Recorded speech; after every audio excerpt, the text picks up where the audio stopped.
Hey everyone, it's Luke here from LT Gaming and welcome back to the channel. So did anyone else kind of forget how old X4 Foundations is? It's been over 6 years since launch, but honestly, it feels like the game's just getting started. I wanted to jump back in and revisit X4 because I've done just that with the actual game itself. I've been playing all week and having a great time with some of the DLC and updates. It's one of my most played games on Steam. Now I have to put this in context. I play a huge amount of games as a YouTuber. I play hundreds a year. I think last year it was over 400 titles. But I've over 500 hours in X4. It's a game I play away from the channel and I really enjoy it. Tom also recently built a new computer and I know X4 is on his radar. I really can't wait for him to dive deep into this game. Because in 2025, we're not just talking bug fixes or balance tweaks, X4's getting major updates, a new flight model, a diplomacy system, and a ton of polish that's making it feel fresher than ever.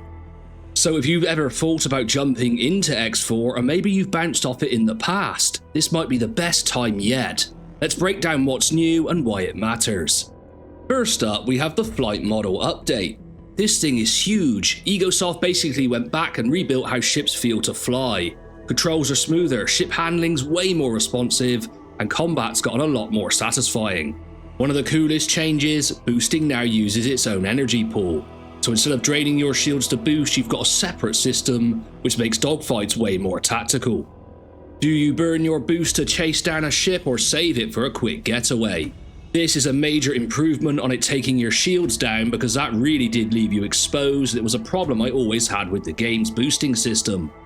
And they've even updated the Gravidar display. It's cleaner, easier to read in flight and just feels more modern. The end result? X4's flight finally feels like it's keeping up with the best space sims out there. It's more fun, more intuitive, and honestly, way closer to what players wanted from the start. But the big one, the one that's really caught my eye, the diplomacy update. This is coming in Q3 2025 and it's a total game changer for how the universe works behind the scenes. They're adding an embassy room, basically a hub at your headquarters where factions can send their reps. You'll be able to talk to them, influence them, negotiate deals, and it's bringing politics front and center.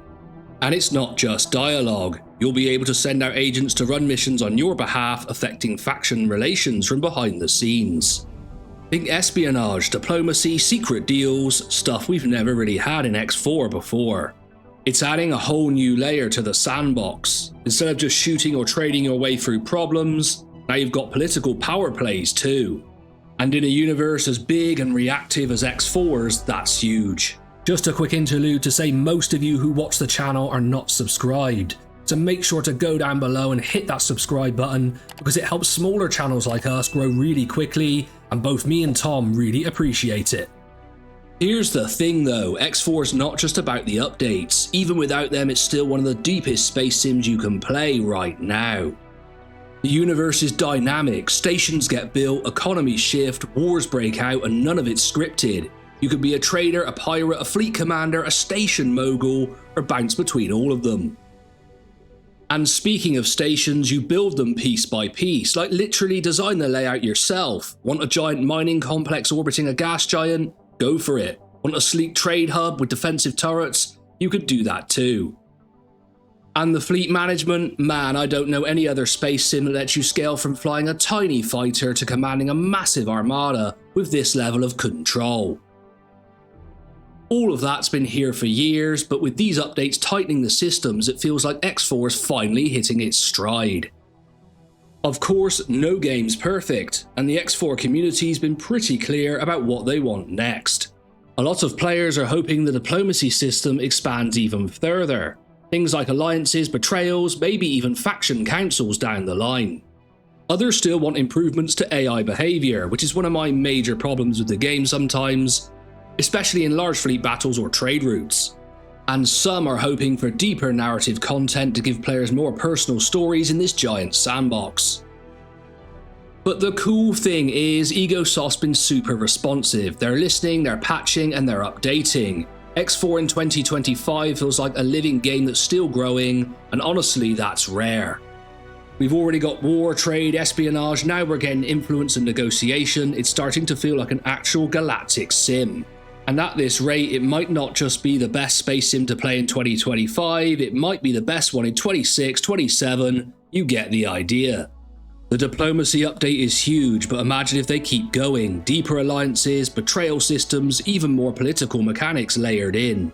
And if you're comparing it to other space sims out there, say Elite Dangerous, No Man's Sky or Starfield, X4 is kind of in its own lane. Where Elite leans into that flight model and Starfield is more about narrative and set pieces and some controversy, X4 is pure simulation. Then there's Star Citizen, but I think that's mainly about money these days. There's no main quest here pushing you around, you build your own path, your own empire, your own story. The economy shifts, the factions evolve, and you're part of it.